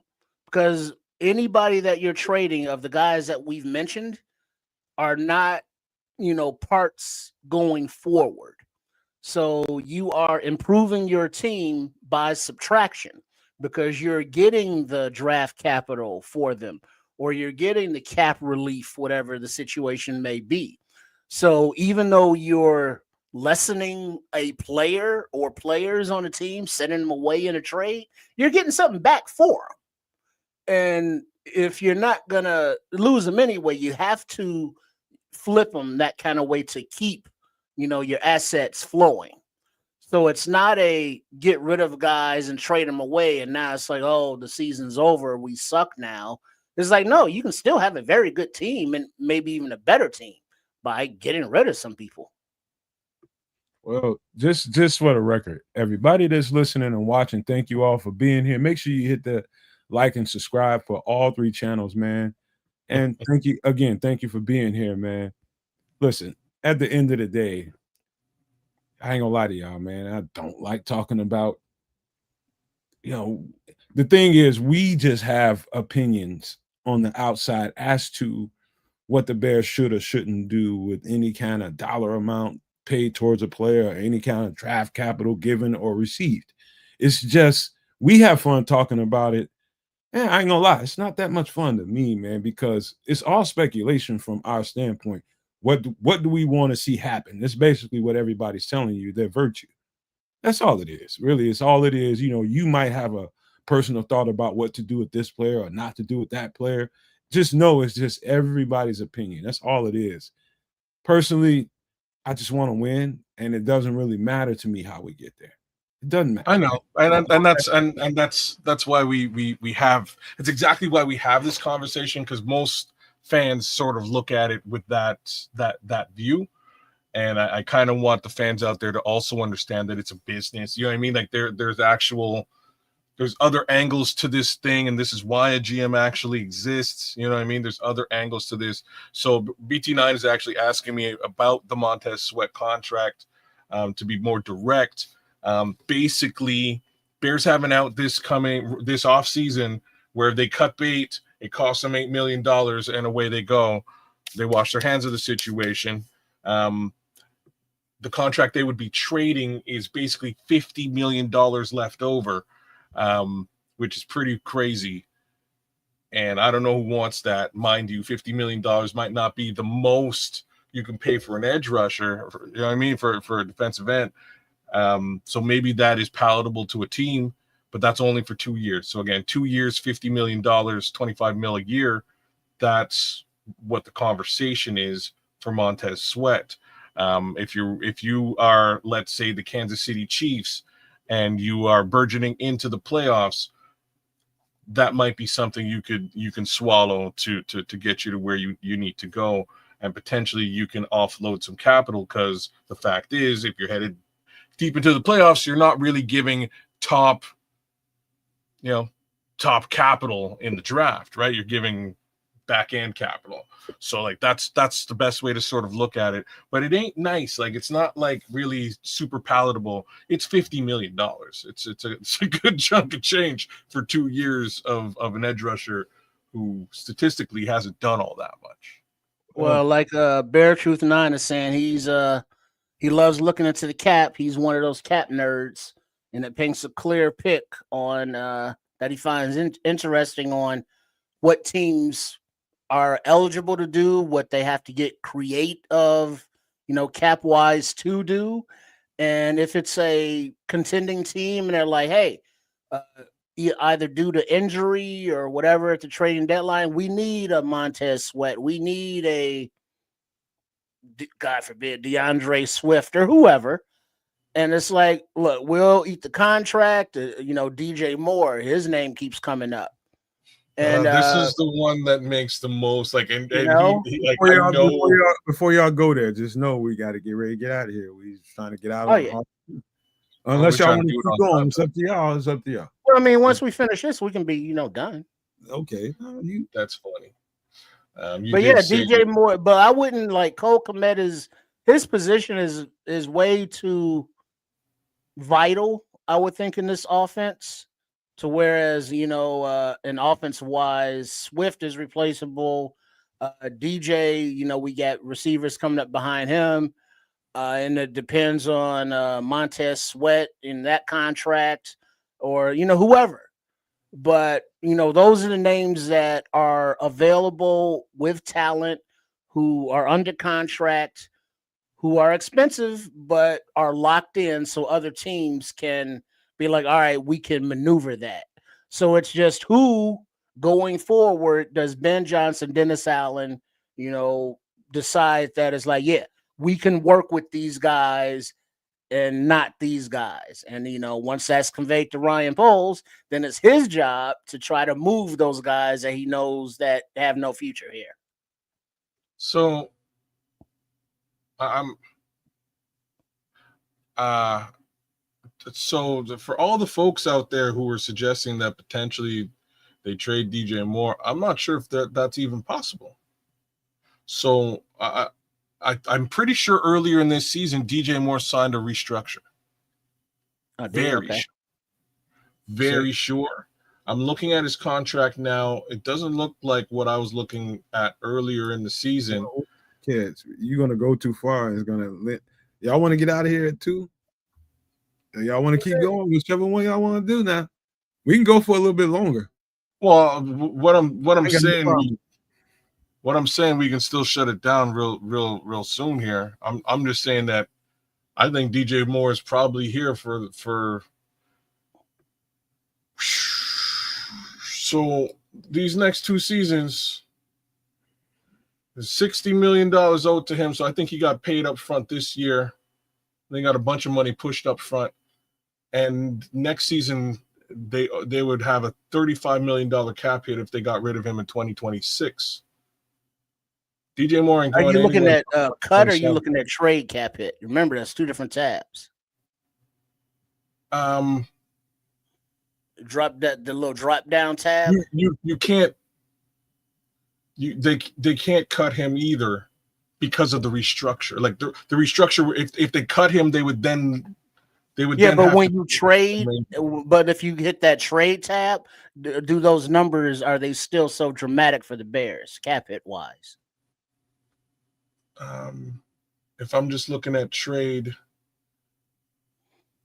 because there's a post June the numbers 1st. are basically the same. Okay.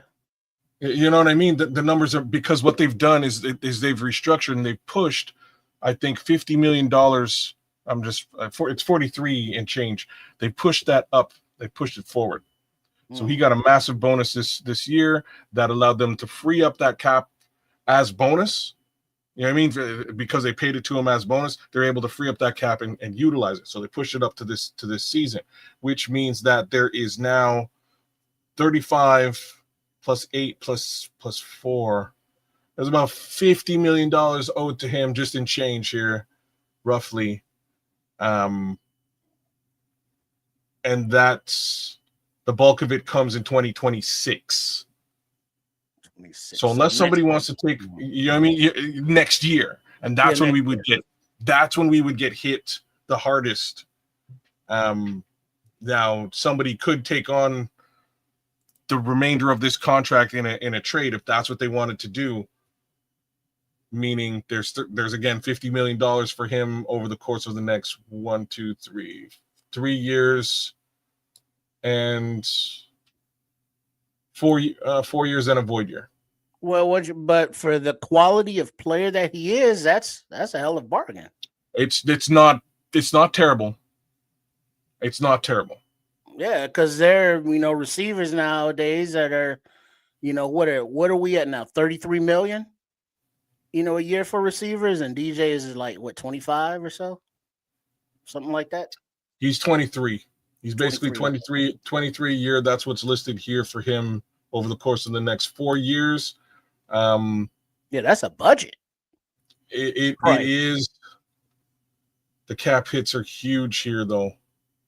Yeah, in the trade case scenario, the dead cap looks much nicer in 27, where it's only $8,000 or $8 million you can trade. Well, read the Bear Truth 9 post trade. We pay dead $5 million this year and 12 next year, but save 20 million Let's save overall. 20. That sounds about right. So again, you could do it. All right, so he's a possibility because we see that, he's a player with value. We only got so many players with value on this team, sadly. Looking at you again, Ryan Foles, that would be worth, draft compensation to another team. So we got, a month before that. We got a week before the next game. So I guess we'll look forward to being with you again this Wednesday for some extra sauce. No, don't try to close it now, man. We ain't gonna be under 2 hours because we all gotta close the way we close, man. It's too late. Well, We a have to minute take each. 15 minutes to close, so we can just shut it down. Peace. Yeah, we good. Don't do that. Send out what is it? What is that? Where's Baby Kids? I gotta have some Zerberts. I've been waiting too long to get some Baby Kids Zerberts with his 6 toes. We ain't got Because time. that's it. What is it? At Kids a Canuck. That's where you go and sign up for the Super Flex. And, that's his channel up there to the right. The dude with the sunglasses on. That's streaming. Yeah, that cool so and so right there at Kids a Canuck. Make sure you subscribe. And then there's my channel. There's Sports Chicago Style, where you can get those Zerberts. Get those Baby Kids Zerberts. I got to get those Zerberts. Sports Chicago Style, where you can find the offshoot of at Chef Trips and at Trip Kundo, all under that umbrella. So please make sure you subscribe there. Much appreciated. All yours, no man. It's the kids, man, not me. That was pretty easy. Oh, hey, young Samo. Good to see you. And anyways, y'all, hey, like quick and dirty on a Sunday. We're trying to keep things cool. Give a quick shout out to those in the chat. Big ups to Foster Covers for coming through and blessing all 3 of the channels with a little bit of love. Same thing to the Scrolls and Bear Truth 9. Big ups to my guy 6 toes kids. You gotta love the little baby, man. I don't know why he's got so many toes. But it is what it is, I guess. Shout out to Chris Foster for coming through, man. Big ups to you, Chris. Cam C, Levante Rogers, thanks for being instrumental in the chat the whole time through. Same thing with my guy, Paulo Rodriguez. He's a super no maniac. You should be as well. Who else was out there? AC Adam, Mr. Mayhem was with us tonight. Who else was out there with us? It's Crimson was with us, Squeegee, Denaj, and I think that wraps it all up. And I'm sorry, and I apologize for everybody not being spoken to. All the super no maniacs, the no maniacs, everybody, and everybody that enjoyed the show tonight. This was fun. It was a good time for me, man. Make sure you guys hit everybody's like button on all 3 streams, please. Please hit everybody's like button. If you're new to any one of our content creations, hit the subscribe button, man, please. We would enjoy that. Just become part of the community of all 3 of them. So I just want to say for my part, I think we overall did a pretty good job. My part, I appreciate you guys being here. I did the very best that I could. My spirit was just a little low tonight. I ain't gonna lie to you, man, because probably seen too much. But that's just my personal thoughts on. Thank you guys for being here. I'm talking about Kids and Trips, man, and keeping my spirits up in the situation, man. Fill in the blanks, because I didn't really feel like doing the podcast until we started doing the podcast, and I saw everybody here and everybody, doing what they do, man, talking Bears football and everything else. So I just appreciate you guys a whole lot, and just thankful to have all y'all as a community, man. This is good therapy for people that need it sometimes. I'm just telling you, it might be me today, it might be you tomorrow. I just want to leave you guys with that. So just appreciate the community, man, and why we try to take care of each other and feed into each other. It's important to everybody. So I just want to leave you guys with these famous words before we get out of here. If you can think it and you can see it, there's no reason in the world why you cannot absolutely manifest it. Do not, and I repeat, do not be a prisoner of your own mind. But with that being said, we are